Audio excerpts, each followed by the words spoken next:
세상을 살면서 기쁨을 가지고 산다는 것은 너무 중요합니다. 성경에서도 기쁨에 대해서 많이 강조하고 있는데 그만큼 중요하기 때문입니다. 그런데 막상 우리들의 삶을 들여다보면 즐거워하고 기쁜 삶을 살기보다는 걱정하고 염려하고 무거운 얼굴로 마음으로 살기가 십상입니다. 그만큼 우리가 살아가는 사회가 치열하고 또 먹고 사는 것이 결코 쉽지 않고 힘이 든다는 것입니다. 우리가 살다 보면 걱정하고 살아야 될 것들이 한두 가지가 아니죠. 그래서 교회를 다니고 신앙생활 하면서도 여전히 무거운 얼굴과 마음을 가지고 살아가게 되는 경우가 많이 있습니다. 오늘 예배에 나오신 여러분들은 어떻습니까? 이제 사실 날씨도 엄청나게 짜증나는데 무더위가 좀 지나가고 아침 저녁으로 좀 신선한 바람이 불어오니까 조금은 살 것 같은데 우리의 삶은요 주로 환경에 많은 지배를 받게 되어 있어요. 그래서 우리의 인생을 보니까 자연스럽고 좋은 환경만 찾아오는 것은 아니라는 거죠. 저는 인생을 비유하라고 그러면 좀 변덕스러운 봄날에다 비유하고 싶어요. 그래서 햇빛이 쨍쨍하고 맑은 날도 있지만 어느 날은 먹구름을 동반한 온통 시야를 어둡게 만들고 세차게 비가 내리기도 하죠. 그래서 내 인생에 쉼 없이 크고 작은 바람들이 불어와서 불편하고 힘든 시간들을 걸어가게 될 때가 많이 있어요. 이런 인생을 살다 보니까 기쁘고 좋을 때도 있지만 사실은 슬프고 힘들 때, 그럴 때도 참 많이 있어요. 근데 대부분 우리들의 모습을 보면 그 주어진 환경 때문에 맑고 상쾌한 삶을 사는 것이 아니고 그냥 얼굴과 마음이 굳어진 채로 살아가는 경우가 많이 있다는 것입니다. 웃음에 대해서 학자들이 연구를 많이 했는데 어린아이들은 하루에 수백 번씩 웃는다고 그래요. 근데 어른이 될수록 점점 웃음이 줄어든다는 거예요. 여러분 하루를 살면서 몇 번 정도 웃으시는 것 같아요? 아마 웃기가 쉽지 않을 거예요. 나이가 이제 70대고 80대면은요 거의 얼굴에서 웃음이 사라져요. 그래서 이제 영원히 웃지 않기로 작정할 사람의 모습으로 변해간다는 거예요. 이번에 캐나다에 다녀오면서 10시간을 타고 오는데 앞에 있는 한 꼬마가 그렇게 웃는 거예요. 근데 웃을 일이 없어요.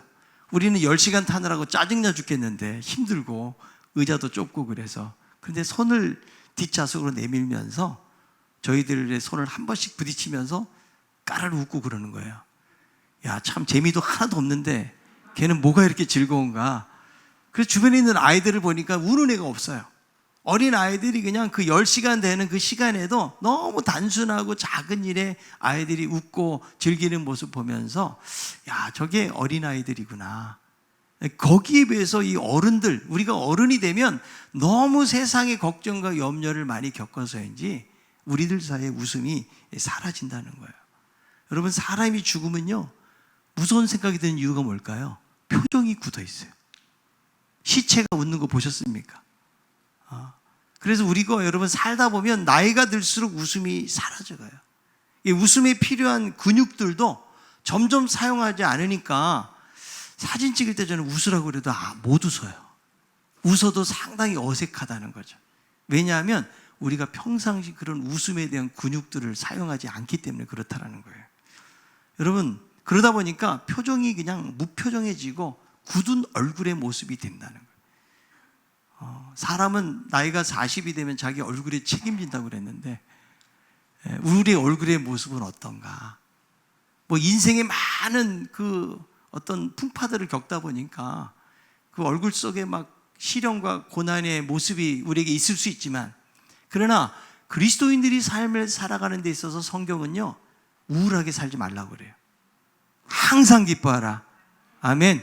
왜 그렇습니까? 이것이 그리스도 안에서 너희를 향하신 하나님의 뜻이기 때문에 그렇다는 거죠. 자, 그렇다면 어떻게 사는 것이 여러분 즐겁고 좀 행복한 삶이 되는 것일까? 여러분, 이 세상을 즐겁고 행복하게 살려면 과연 우리에게 무엇이 필요할까? 세상에서는 뭐니 해도 머니가 필요한 거예요. 그죠? 근데 맞아요. 가진 것이 있어야 세상에서 삶을 누릴 수가 있다는 거죠. 여러분, 돈도 없고 쪼달리고 가난하게 사는데 어떻게 즐겁고 행복하게 살겠어요? 왜 그럴까요? 인간에게는 무언가를 더 누리고 싶은, 그죠? 더 편해지고 싶은 그런 욕구가 인간에게 있다라는 거죠.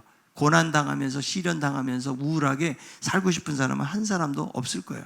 누구나 편하게 살기를 원한다는 거예요. 여러분, 지금 살아가는 삶 속에서 우리의 생각은요, 욕구가 바로 그거예요.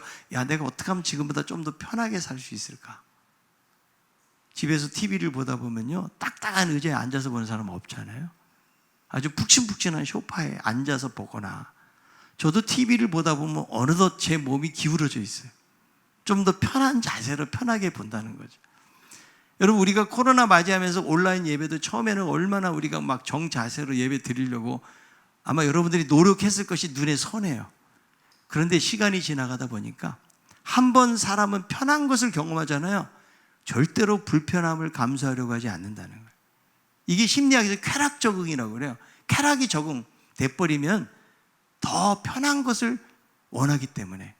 그래서 예배를 드릴 때도 보니까 지금도 온라인 드리는 분들이 꽤 있어요. 우리 교회도 보니까요. 아마 어떤 자세로 앉아있는지 저는 볼 수가 없습니다.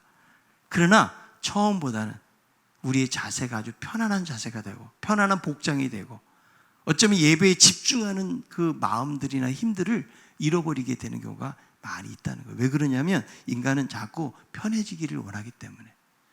우리가 여러분 하나님을 찾는 이유도 무엇이라고 생각하십니까?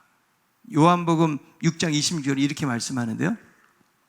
예수께서 대답하여 이르시되 내가 진실로 진실로 너에게 이르노니 너희가 나를 찾는 것은 표적을 본 까닭이 아니요 떡을 먹고 배부른 까닭이로다. 그 당시에 예수님께서 사역하실 때 수많은 사람들이 따라다녔거든요. 그 이유가 뭐라고요? 떡을 먹고 배부른 까닭이다. 그러니까 이 오병이의 기적을 보면서 그분이 진정한 메시아라는 사실을 깨달아야 되는데 그들은 어떤 육체적인 어떤 즐거움, 물질적인 떡, 배부름, 만족을 위해서 주님을 따라다녔다라고 이야기하고 있다는 거죠. 여러분, 우리들도 곰곰이 생각해 보면 내가 기도하고 내가 예배하고 내가 하나님을 찾는 이유가 무엇일까요? 우리는 절대로 그냥은 잘 안 나가요. 내 삶 속의 절박한 문제를 만나거나 어려운 일들을 당할 때 해결을 위해서 나간다는 거예요. 나에게 무슨 유익이 있을 때 나아간다는 거예요.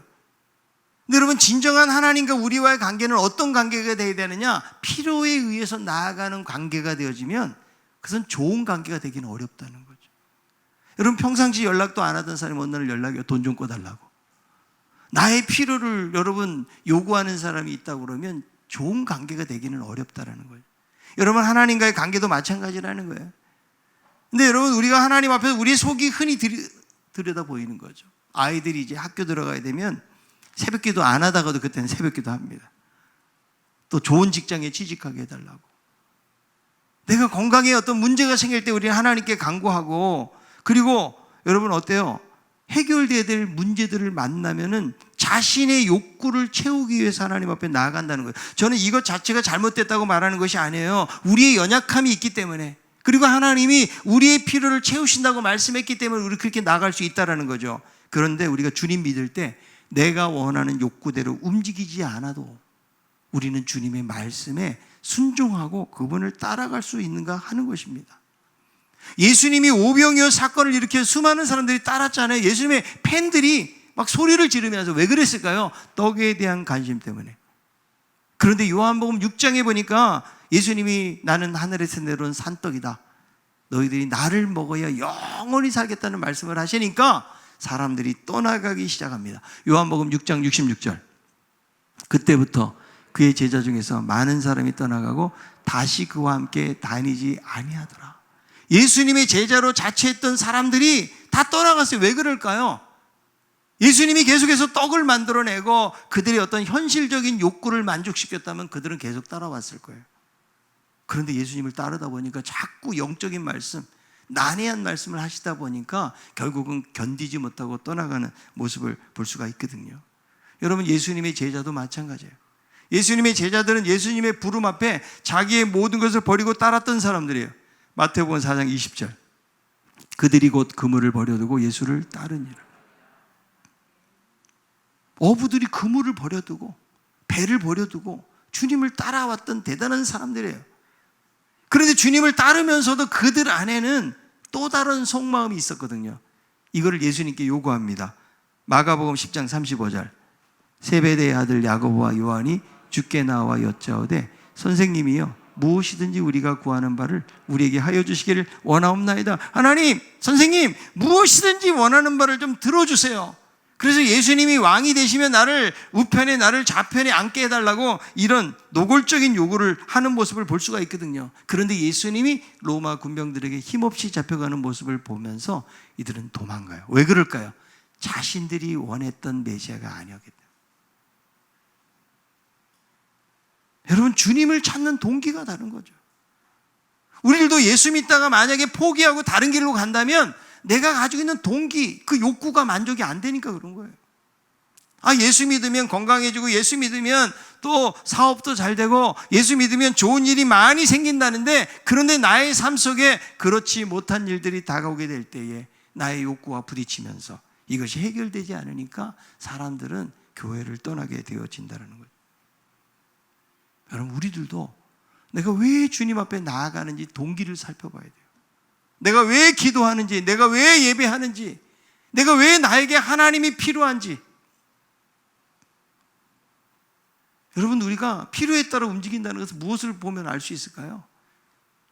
내가 편안하고 좋을 때는 하나님 안 찾는다는 거죠. 그런데 내 삶에 불편한 일들이 생겨나게 될 때 그때 우리들은 하나님을 찾게 되어진다는 거예요. 필요한 것 때문에. 그렇다면 만약 주님이 우리의 삶에 아무런 도움이 안 되고 그분이 내 삶을 채워주지 않는다면 우리는 그래도 주님을 따를 수 있겠는가? 여러분, 주님을 따르는 길은요, 결코 편한 길이 아니라고 말씀하세요. 그래서 여러분, 주님을 따르는 많은 사람들이 별로 없다. 거기는 적은 사람들이 주님을 따른다고 이야기해요. 마태복음 7장 13, 14절에요. 좁은 문으로 들어가라. 멸망으로 인도하는 문은 크고 그 길이 넓어 그 길로 들어가는 자가 많고 생명으로 인도하는 문은 좁고 길이 협착하여 찾는 자가 적음이라. 찾는 자가 적다는 거예요. 예수님이 제자들에게 요구하신 말씀이 뭐예요? 마태복음 16장 24절이에요.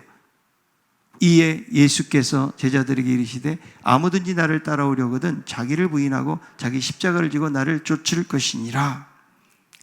그러니까 여러분, 주님이 우리에게 제시하는 길은 쉽고 편안한 길이 아니고 좁고 협착하고 아주 어려운 길, 불편함을 감수하는 길, 손해보는 길, 이것이 바로 제자의 길이라고 말씀하고 있다는 거죠. 그러니까 여러분, 우리가 주님을 따르는 것은 자신만의 기쁨과 유익을 추구함이 아니라는 거예요. 우리는 여러분, 내 기쁨을 위해서 주님을 믿는 것이 아니라는 거예요. 하나님의 기쁨을 위해서 사는 사람들이 바로 그리스도인들이다.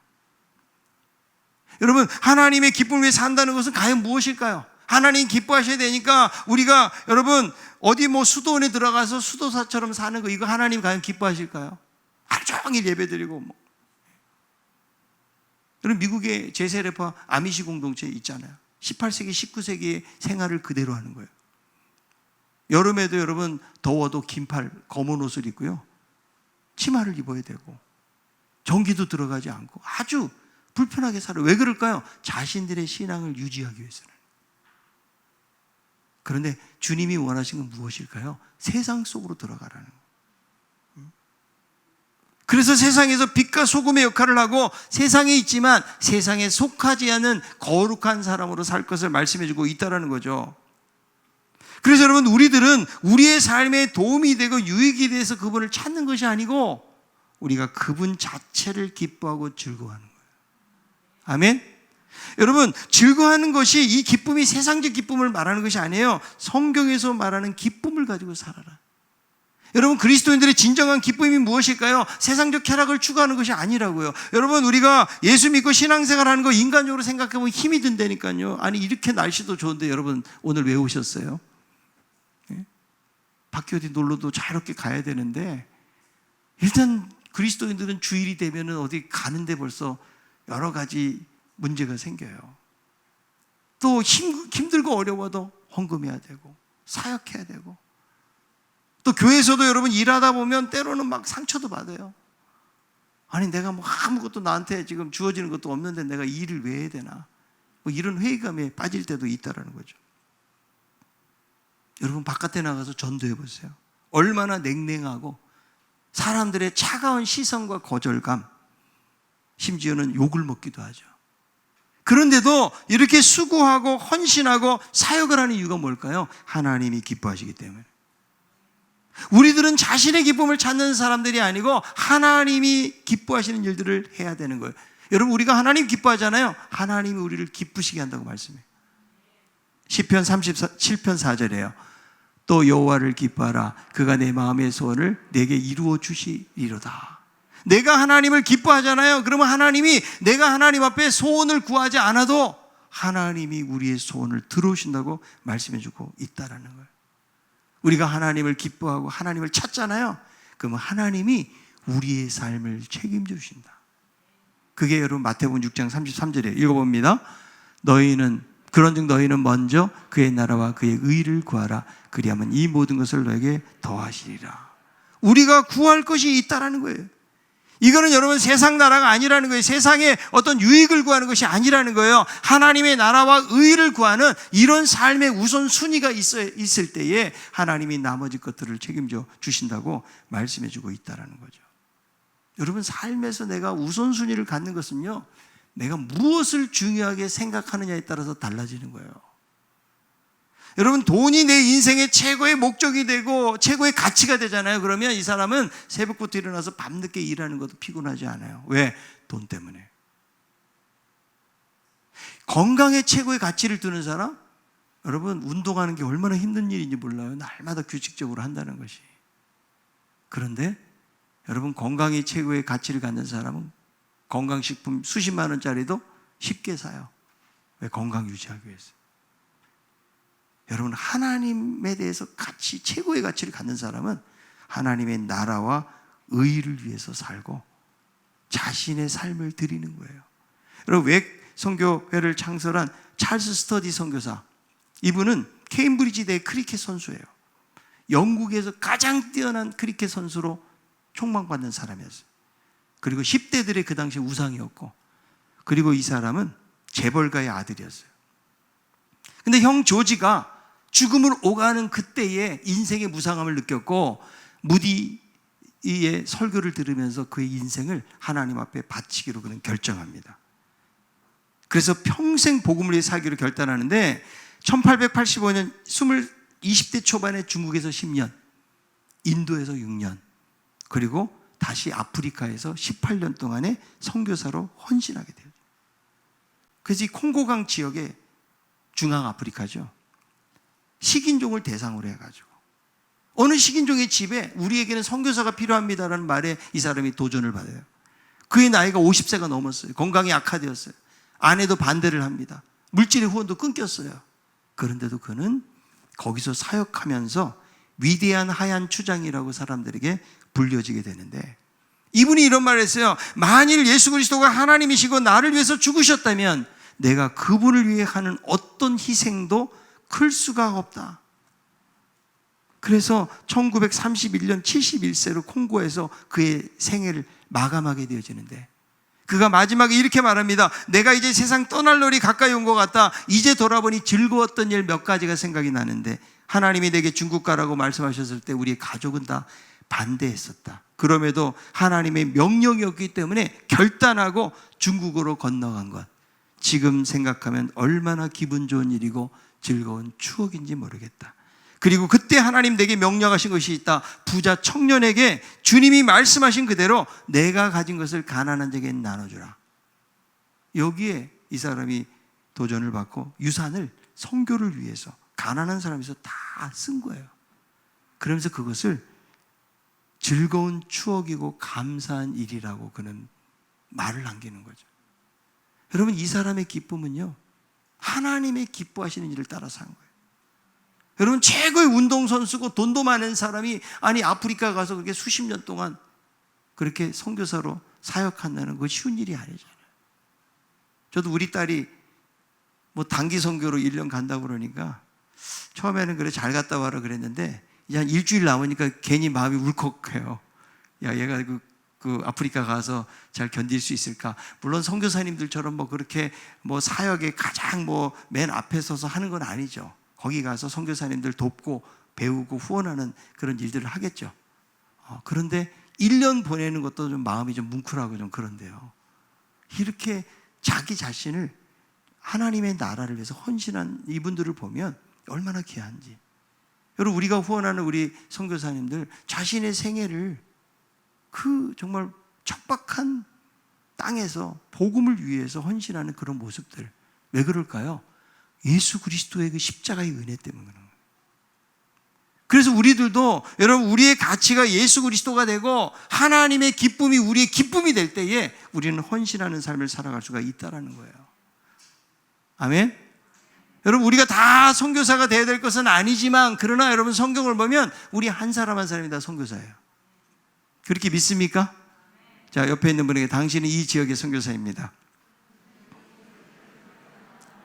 자, 한번 이렇게 소개를 해보세요. 자기가 하안동 살면 저는 하안동 선교사입니다. 전 철산동 살면 철산동 선교사입니다. 시작.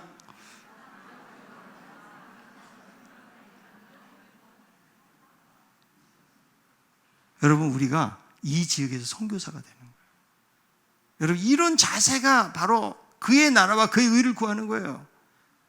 우리는 비록 선교로 앞에 나가지는 못한다 할지라도 여기서 기도하고 후원하고, 그리고 내가 이 지역의 선교사가 되어서 우리 주변에 믿지 않는 수많은 영혼들을 향해서 그들에게 복음을 전하는 삶을 살면 그 사람이 바로 선교사의 삶을 사는 거예요. 여러분, 그의 나라와 그의 의를 구하는 삶을 살아야 돼요. 근데 자칫하면 우리의 삶이 하나님 나라를 위한 삶이 아니고 이와는 대조적인 삶에 대해 성경이 말씀하는데 바로 이방인의 삶이에요. 그 삶이 어떤 삶인가? 자, 마태복음 6장 31절 32절이에요. 그러므로 염려하여 이르기를 무엇을 먹을까, 무엇을 마실까, 무엇을 입을까 하지 말라. 이는 다 이방인들이 구하는 것이라. 너희 하늘 아버지께서 이 모든 것이 너에게 있어야 할 줄을 아시느니라. 무엇을 먹을까, 무엇을 입을까, 무엇을 마실까. 이것은 바로 생존만을 위한 삶이에요. 이게 인생의 전부인 거예요. 여러분, 돈에 죽고 사는 거죠. 세상의 명예에 죽고 사는 거죠. 여러분, 이것이 전부인 인생을 산다면 어떤 삶을 살게 될까요? 걱정과 염려하는 삶을 살게 되어진다는. 여러분, 이방인들, 세상 사람들, 성경에서 말하는 이 세상 사람들에게 우리가 가지고 있는 결정적인 게 없는 게 있어요. 그들에게 뭐가 달라요, 여러분? 예수 믿는 사람들이 뭐 부자들도 있지만요, 뭐 재벌 중에서 예수 믿는 사람은 거의 없어요. 돈이 많은데 예수 믿기 정말 어려워요. 그럼 무엇이 다릅니까? 우리에게는 예수 그리스도가 있다는 거예요. 이게 달라요, 여러분. 근데 그들에게는 예수가 없으니까 소망이 없는 거예요. 그러니까 세상의 어떤 한시적인 것에 자기의 인생을 거는 거죠. 내가 막 돈을 위해서 사는 거예요. 평생, 여러분, 요즘 집값도 비싼데 집 넓히느라고 그냥 평생 사는 거예요. 화장실 어떤 사람 2개까지 늘렸는데 3개째 가는 사람이 있고, 더 넓히는 사람도 있겠지만 어쩌면 눈에 보이는 그것을 따라 살아간다는 거예요. 주님은 이방인처럼 살지 말아라. 왜냐하면 하나님이 보호하시고 지키시기 때문이라는 거예요. 이것을 믿습니까? 자, 마태복음 6장 26절. 공중의 새를 보라, 심지 않고 거두지 않고 창고에 모아 들이지도 아니하되 너희 하늘아버지께서 기르시나니 너희는 이것들보다 귀하지 아니하냐. 공중에 날아다니는 새도 하나님께서 키우시는 거예요. 들의 백합화도 하나님께서 만지시고 키우시는 거예요. 그러면서 이 말씀하세요. 마태복음 6장 30절. 오늘 있다가 내일 아궁이에 던져지는 들풀도 하나님이 이렇게 입히시거든 하물며 너일까 보냐. 믿음이 작은 자들아. 누구에게 믿음이 작은 자라고 말씀하는 거예요? 염려하고 걱정하는 사람들, 생존만을 위해서 사는 사람들, 이방인들처럼 사는 사람들 향해서 믿음이 적은 자라고 이야기하고 있다라는 거예요. 여러분, 우리들도 여러분 뭐가 달라요? 예수 안 믿는 사람들처럼 우리들도 여전히 걱정하고 한숨 쉬고 염려하고 살잖아요. 이 세상에서 아무런 걱정, 염려 없이 살 사람은 없다고요. 그런데 성경은 그렇게 살지 말아라.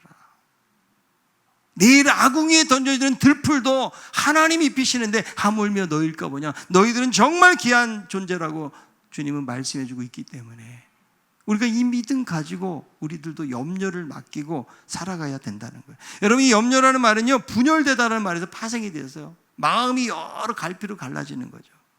여러분, 염려해 보세요. 밤낮 떨어져요. 잠을 못 잡니다. 기쁨이 없어져요. 의욕 상실증에 걸리는데 무슨 현상일까요? 죽으려고 하는 사람들이 딱 이런 현상이 나타나요.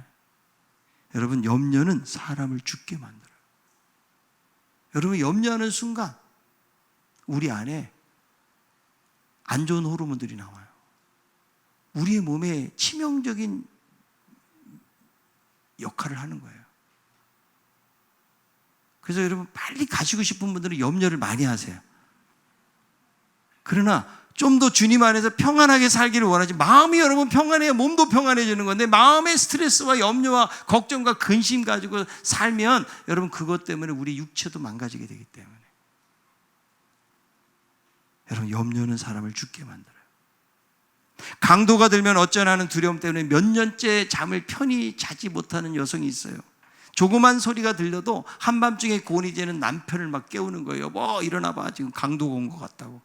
근데 어느 날 잠을 자는데 정말 자다가 집안에서 이상한 소리가 들리는 거예요. 무슨 일인가 해서 아래층 내려가 보니까 정말로 강도가 와 있었어요. 남편이 강도에게 말합니다. 안녕하십니까? 반갑습니다. 위층에 올라가서 내 아내 좀 만나 주십시오. 10년째 당신 만나기를 기다리고 있습니다. 아니, 강도가 오지도 않는데 날마다 걱정하고 있다는 거예요. 여러분, 염려는 이방인의 것이다. 그래서 마태복음 6장 34절 이렇게 말씀하죠. 그러므로 내일 일을 위하여 염려하지 말라. 내일 일은 내일이 염려할 것이요 한날의 괴로움은 그날로 족하니라. 내일 일을 위하여 염려하지 말라는 거예요. 우리가 걱정하는 것은 아직 이루어지지 않은 일들을 우리는 걱정하잖아요. 이미 지나간 일들에 대해서 아쉬움 속에 걱정하는 것도 있고요. 그래서 내일 미래를 걱정하다가 우리는 현실을 살아가지 못하니까 마음이 편치 않는 거예요. 걱정하다 보니까요. 여러분, 염려와 걱정이 절대로 해결책이 되지 못한다고 성경은 이야기하고 있어요. 시간 낭비라는 거예요. 내일 일은 내일이 염려할 것이요 한날의 괴로움은 그날로 족하니라. 아니, 오늘 하루를 살아가면서도 염려 걱정할 것들이 얼마나 많은데, 아니 내일 일까지, 아니 내년도 10년 후 20년까지 우리는 걱정하다 보니까 걱정 안 해도 될 일을 걱정하는 거예요. 그러니까 여러분, 현실을 기쁨과 즐거움으로 살아가지 못한다는 거예요. 여러분, 그날 우리는 하나님의 은혜로 사는 거예요. 그리고 내일 일도 하나님께 맡기세요. 내가 염려해가지고 문제가 해결되거나 변화될 것 같다면 염려 계속하세요, 여러분. 예? 요즘 스터디 하는 장소들이 많이 생기더라고요. 거기 표 끊어요. 계속 염려해 보세요. 한번 여러분, 우리의 염려를 여러분 종이에다 한번 써보세요. 대체 나는 어떤 염려를 하고 살아가는가? 그러면요, 사실 진짜로 염려해야 될 부분들은요 한 8%밖에 안 돼요. 나머지 한 92%는 쓸데없는 염려가 많다는 거예요. 여러분, 걱정도 팔자다는 말이 있죠? 우리 속담이에요. 쓸데없는 걱정의 무의미함을 말해주는 거예요. 우리는 그날 하나님의 은혜로 살고 지금까지 인도하신 하나님이 내일도 인도하시리라. 이런 믿음을 가지고 살아야 될 거 아니에요? 이게 하나님을 신뢰하는 거예요. 그 염려는 맡겨버리라는 거예요. 이게 하나님의 기쁨으로 사는 삶이에요, 여러분. 내가 염려하고 걱정하는 것은 무엇을 말해요? 하나님을 의지하지 않고 있다는 거죠. 우리는 여러분 어때요? 교회에서 찬양하고 예배하고 막 그럴 땐 우리 걱정을 다 맡깁니다. 하나님 다 맡아주세요. 제가 하나님을 믿습니다. 도와주세요. 그런데 막상 현실의 삶 속에서는요, 그 걱정을 또 가지고 가요. 여러분, 우리가 하나님의 나라와 의의를 구한다는 것이 꼭 뭐 교회에서 봉사만 하고 기도만 하고 예배만 드리고 이것만을 말하는 것이 아니에요, 여러분. 우리는 자칫하면 이중적인 잣대를 가지고 있고요, 그런 가치를 가지고 살기가 쉬워요. 교회에서는 종교적으로 하나님을 인정해요. 근데 세상에 나가서는 집사님이고 막 직분이 있는데, 그런데 막 악덕 기업주가 되고 사람들에게 좋지 못한 영향을 미치는 사람들이 우리 주변에 많다고요. 여러분, 사업하다가 뭐 직분자라고 들었다가 같이 계약했다가 사기당하고 어려움 당하는 사람들 우리 주변에서 종종 찾아볼 수 있어요. 여러분, 하나님의 나라와 의의를 구한다는 것은요, 꼭 종교적인 영역만이 아닌 거죠. 내가 왜 걱정하고 염려합니까? 하나님의 주권을 인정하지 못하는 거예요. 공중의 새도 들의 백합화도 아궁이에 던져주는 들풀도 내가 입히고 키우는데 하물며 너희일까 보냐? 너희들 정말 귀한 자들이다 라고 말씀해 주는데, 우리가 그 하나님의 주권을 인정하지 않으니까 우리는 걱정하고 염려하는 거예요. 여러분, 내 인생을 내가 막 걱정, 염려 많이 한다고 풍성해지는 게 아니라고요. 오히려 우리는 더 불안하고 더 많은 두려움들 때문에 우리가 정말 해야 될 일도 못하고 살기가 쉽다라는 거예요. 옆에 있는 분에게 걱정할 시간 있으면 기도합시다. 아니, 하나님이 책임지신다고 말씀하시는데 너희가 그의 나라와 그의 의를 구하면 이 모든 것을 더하시리라. 너희들을 인도하겠다. 내가 너희를 보호할게. 내일은 내일이 염려하게 만들어. 그날로 괴로움은 족하다고. 하나님이 날마다 우리에게 새로운 하루를 주시는 이유가 뭐예요? 염려, 걱정, 근심하지 말고 좀 믿음으로 살라는 거 아니야, 하나님이. 근데 돌아보면 우리는 염려하고 있고 걱정하고 있고 한숨 쉬고 살아간단 말이에요. 그러니까 예수 믿으면서도 참다운 기쁨을 못 누려요. 아무것도 염려하지 말고 다만 모든 일에 기도와 간구로 너희 구할 것을 감사함으로 하나님께 아뢰라. 그리하면, 감사함으로 아뢰면, 염려하지 않으면 모든 지각에 뛰어난 하나님의 평강이 그리스도 예수 안에서 너희 마음과 생각을 지키시리라. 여러분, 마음과 생각이 안 지켜지는 이유가 뭐예요? 염려하니까. 염려를 맡기라고요, 여러분. 여러분, 하나님의 주권을 인정할 수 있기를 바랍니다. 내가 내 인생의 설계자가 되어서 내가 모든 것을 막 계획한다고 우리 인생이 이렇게 사라지는 것이 아니에요. 우리는 앞으로 어떤 인생의 길을 걸어가게 될지 아무도 모른다고요. 이 땅에서 얼만큼 살게 될지 아무도 몰라요, 여러분. 하나님이 주인 아니에요. 내가 하나님인 것처럼 착각하고 살면 안 돼요. 하나님 행세하고 살지 마세요. 아니, 하나님이 도와주시겠다는데요. 그럼 믿음은 뭐예요? 맡기고 그렇게 사는 거예요. 여러분, 하나님께 맡긴다고 해서 우리가 게으르게 살고 무책임하게 살라는 말을 하는 것이 아니에요. 우리는 삶 속에서 최선을 다하지만 그러나 하나님이 하실 영역이 있다고요. 그 영역까지도 내가 다 차지하고 살면 안 된다니까요, 여러분. 아니, 하나님이 보호하시겠다는데요. 하나님이 돌봐주시겠다는데, 하나님이 함께 하신다는데, 이 확신이 있었기 때문에 여러분, 사도 바울은 감옥에서도 기뻐하고 감사하라 이런 고백이 나오는 거 아니에요, 여러분. 우리는 다 환경에 여러분 영향을 받게 돼요. 사람이 그래요. 약해요. 그러나 그리스도인들, 믿음을 가진 사람들은 환경에 영향받지 않아요. 아멘? 아무리 열악한 환경 속에서도 하나님이 행하실 일을 바라보는 거죠. 믿음으로 바라보고, 하나님 오늘도 기뻐하며 살겠습니다. 내가 믿음으로 살겠습니다. 모든 염려를 하나님께 맡겨드립니다. 하늘의 새도 키우시고 백합화도 입히시는 하나님, 아궁이에 던져질 들풀까지도 입히시고 키우시는 하나님, 우리를 하나님 자녀 삼으셔서 그분이 인도하신다고 말씀하기 때문에 우리는 철저하게 그분의 말씀에 순종하면서 믿음으로 나아가는 것을 배우지 않으면 안 돼요. 계속 또 훈련해야 돼요, 여러분. 하나님께 맡기는 것도. 우리는 기도로는 다 맡겨요. 그 다음에 또 걱정하고 근심해. 이게 우리의 연약함이에요. 오늘 여러분 인생의 무거운 짐을 지고 나오셨습니까? 주님께 다 맡기시길 바랍니다. 그리고 나는 내 기쁨을 위해 사는 사람이 아니다. 하나님의 기쁨을 위해 사는 사람이다. 그 사람은 뭐예요? 먼저 그의 나라와 그의 의를 구하는 거예요. 여러분이 직장에서, 여러분의 사업장에서, 여러분의 삶의 터전에서 먼저 그의 나라와 그의 의를 구하는 것이 무엇인지를 묵상을 해보세요. 하나님 무엇을 가장 기뻐하실까? 모든 영역이에요. 종교적인 영역만이 아니고 교회에서 여러분 친절하게 산다면 세상에서도 우린 친절해야 돼요. 교회에서 주여 믿습니다 그러면 세상 속에서도 우리 주여 믿습니다, 나와 함께 하심을 믿습니다. 여러분 믿음으로 살아야 돼요. 그렇게요. 하나님이 그것을 원하시는 거죠. 어차피 이 세상은 염려와 근심으로 가득 찬 세상이에요. 우리 인생도 그렇게 호락호락하거나 뭐 평탄한 일만 있으리라고는 말씀하지 않아요. 많은 인생의 시련들이 어차피 오는 거예요. 여기에 대한 우리의 태도가 바로 믿음이라고요. 여러분 염려를 다 맡기시길 바랍니다. 오늘 여러분 다 여기다 맡겨놓고 가세요.